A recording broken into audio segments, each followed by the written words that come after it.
میں قربانی کے حوالے سے ایک میسج اور ایک پیغام اپنے تمام ناظرین اور سامعین کو دینا چاہتا ہوں. وہ یہ ہے، قربانی کیا ہے؟ مخصوص ایام میں جانور لے کر اس کے اوپر چھری چلا دینا، بس یہ قربانی ہے؟ او بھائی، جو صاحب نصاب ہے اس پر یہ فرض ہے، اس نے یہ کام تو کرنا ہے، اس کے اوپر یہ قربانی واجب ہے. ساتھ ساتھ روحانیت کی دنیا میں قربانی کس کو کہتے ہیں؟ یہ قربانی کا جانور تو ہم ذبح کریں گے، لیکن ساتھ ساتھ جس طرح وہ جانور کے گلے پہ چھری پھیرتا ہے نا، اس دن اپنے تکبر کے گلے پہ بھی چھری پھیر دیں، اپنی اناپ کو بھی ذبح کر دیں، اپنے تمام نفسانی خواہشات کو بھی ذبح کر دیں، اور ساتھ ساتھ جو دنیا کی محبت ہے اس کو بھی ذبح کر کے دفن کر دیں. اس کو کہتے ہیں روح کی قربانی.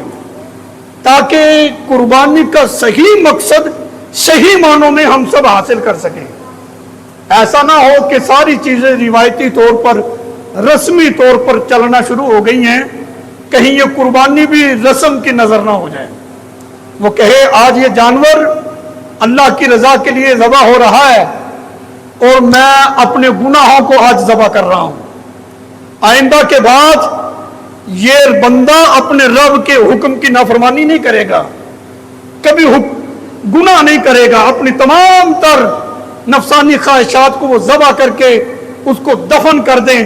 پھر دیکھنا یہ قربانی کی روحانیت ہمیں کتنا فائدہ دیتی ہے اور ہماری زندگیوں میں کیسا سکون اور راحت ہمیں میسر ہوتی ہے.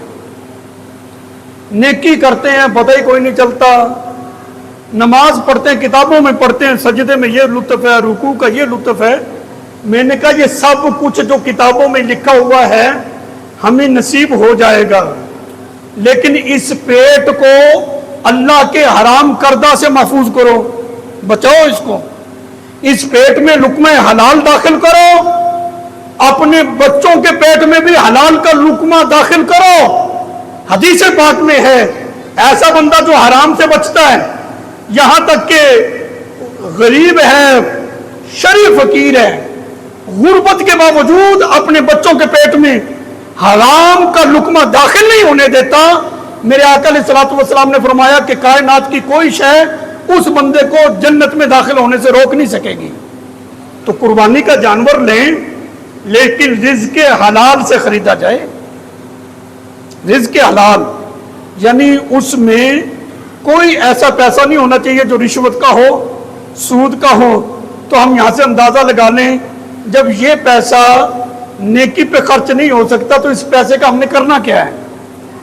جو پیسہ اللہ اور اس کے رسول کی ناراضگی کا سبب بن رہا ہے، ایسی دنیا کا، ایسے مال کا، ایسے لباس کا، ایسی سواری کا، ایسے آرام کا، ایسے سکون کا کیا فائدہ ہے جو ہمارے لیے جہنم کا ایندھن بن رہا ہے؟